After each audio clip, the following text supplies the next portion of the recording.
যে আওয়ামী লীগকে পুনর্বাসন করতে হবে। কারণ বাংলাদেশের সাথে কিন্তু ইন্ডিয়ার সম্পর্ক না, ইন্ডিয়ার সম্পর্ক হচ্ছে শুধু আওয়ামী লীগের সাথে। বিগত সময়েও বলছি, এবং ইন্ডিয়ার সব থেকে বড় ভুলই এটা দক্ষিণ এশিয়ার, সে সম্পর্ক করে যে কোনো একটা দল কেন্দ্রিক, যে কোনো একটা দলকে সাপোর্ট করে, কিন্তু যে কোনো একটা দলকে সাপোর্ট করে তো আসলে বন্ধুত্ব থাকে না, এটাকে বন্ধুত্ব বলে না, এটা বলে দলের সাথে একটা দেশের সম্পর্ক, ঠিক না? এই যে দেখেন, আমেরিকার সাথে কিন্তু ইন্ডিয়ার একটা সম্পর্ক, ভালো সম্পর্ক, কিন্তু এই যে ইন্ডিয়া কি করছে, এই দক্ষিণ এশিয়ায় বিভিন্ন দলকে সাপোর্ট করছে, দেশকে না। হ্যাঁ, যেমন দেখেন আপনার মোদি চলে গেলেও কিন্তু আমেরিকার সাথে মানে ইন্ডিয়ার বন্ধুত্ব নষ্ট হবে না, যেই হাসুক। এবং দেখেন ইন্ডিয়ার একটা জিনিস দেখেন, ওদের পররাষ্ট্রনীতিটা দেখেন। ইন্ডিয়ার যখন পররাষ্ট্রনীতির কোনো সিদ্ধান্ত নিয়ে হয়, ওইখানে সব দল কিন্তু এক হয়ে যায়, সব দল এক হয়ে কিন্তু এক টেবিলে বসে পররাষ্ট্রনীতির ক্ষেত্রে। তো সেই ক্ষেত্রে এই যে শেখ হাসিনা, বাংলাদেশ তো ভাই গুরুত্বপূর্ণ একটা জায়গা ইন্ডিয়ার জন্য, অনেক গুরুত্বপূর্ণ জায়গা।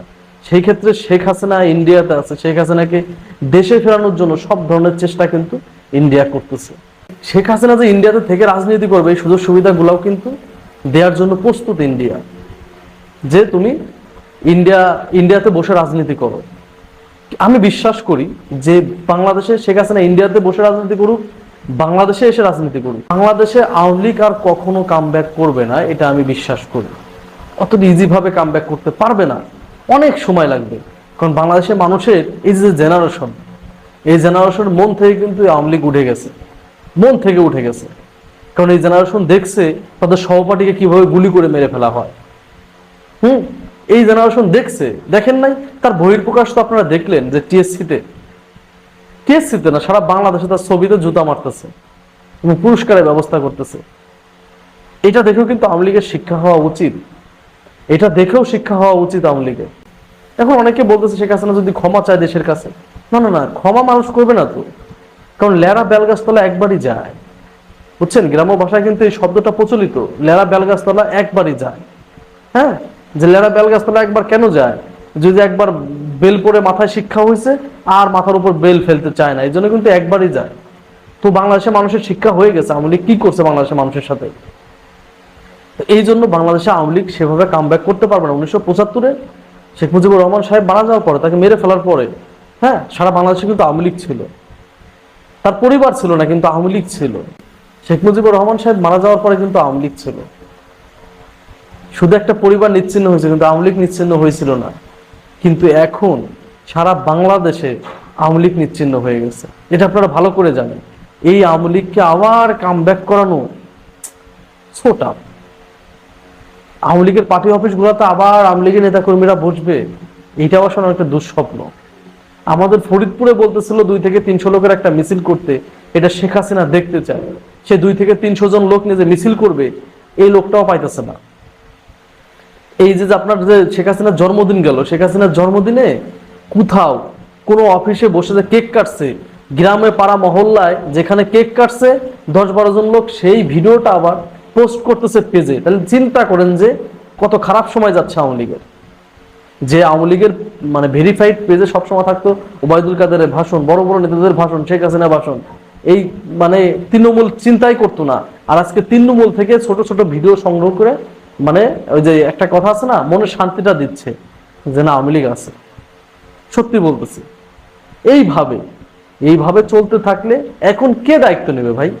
300 আসনে 300 জন এমপি, 300 জন এমপির বিরুদ্ধে অর্থ পাচার মামলা, সব ধরনের মামলা 300 জন এমপি পড়ে গেছে। 300 জন এমপি কে আসবে দায়িত্ব নিতে? আপনার কি মনে হয়? হ্যাঁ, 300 জন এমপি দায়িত্ব নিবে? হ্যাঁ, ধরে নিলাম ইন্ডিয়া যে প্ল্যান করছে, ইন্ডিয়ার প্ল্যান অনুযায়ী ধরে নিলাম যে 2 বছর পরে যদি নির্বাচন হয়, 5 বছর বিএনপি ক্ষমতায় থাকবে, 5 বছরের ভিতর বাংলাদেশের মানুষের মাঝে আবার ওই বিএনপির প্রতি ঘৃণা চলে আসবে, তারপরে আওয়ামী লীগকে খুঁজবে।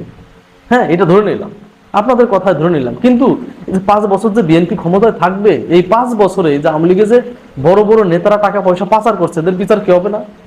আপনারা তো বিএনপির নামে মানে সব মিথ্যা মামলা দিচ্ছেন। বিএনপির তো আর কষ্ট করে মিথ্যা মামলা দিতে হবে না, বিএনপির তো যা হয়েছে এটা দিলেই তো মামলা দিয়ে শেষ করা যাবে না। হ্যাঁ, আমার কাছে মনে হইতেছে আপনার ডক্টর মোহাম্মদ ইউনূস যতদিন আছে, আওয়ামী লীগ ততদিন ভালো আছে। বিএনপি ক্ষমতায় আসলে এইগুলা কিন্তু হবে। তখন কিন্তু মানুষ প্রশ্নও তুলবে না যে মামলা দিচ্ছে হ্যান করছে না। ওই সেই বিএনপি থেকে যেভাবে মামলা দিচ্ছে, মির্জা ফখরুল ইসলাম আলমগীর সাহেবের নামে মামলা দিচ্ছে যে আপনার ময়লা সিটি কর্পোরেশনের গাড়ি ভাঙার মামলা, এই মামলাগুলা কিন্তু দিবে না। যেই অপরাধগুলা করছে, অপকর্মগুলা করছে, এই মামলা দিলেই তো আওয়ামী লীগ মামলা দিয়ে শেষ করা যাবে না আওয়ামী লীগকে।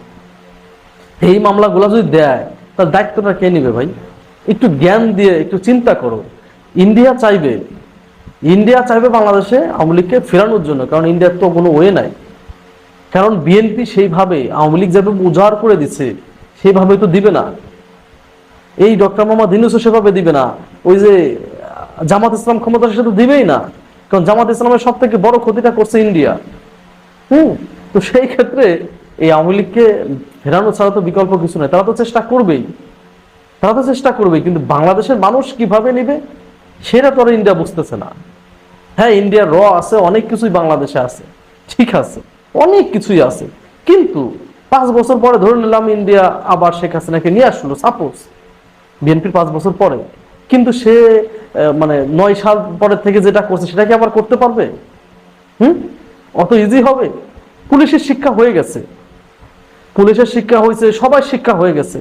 হ্যাঁ, যে মানে কি ঘটছে মানে 5ই আগস্টের পরে শিক্ষা হয়ে গেছে। তো চাইলেই শেখ হাসিনা আবার সে পুলিশকে ব্যবহার করবে, এইগুলা তো পারবে না। ইন্ডিয়ার চেষ্টা ইন্ডিয়াকে করতে দেন, আমাদেরকে কি করতে হবে? সতর্ক হইতে হবে। ইন্ডিয়ার মতো চেষ্টা করবে, আমাদের জাস্ট সতর্কতা অবলম্বন করতে হবে।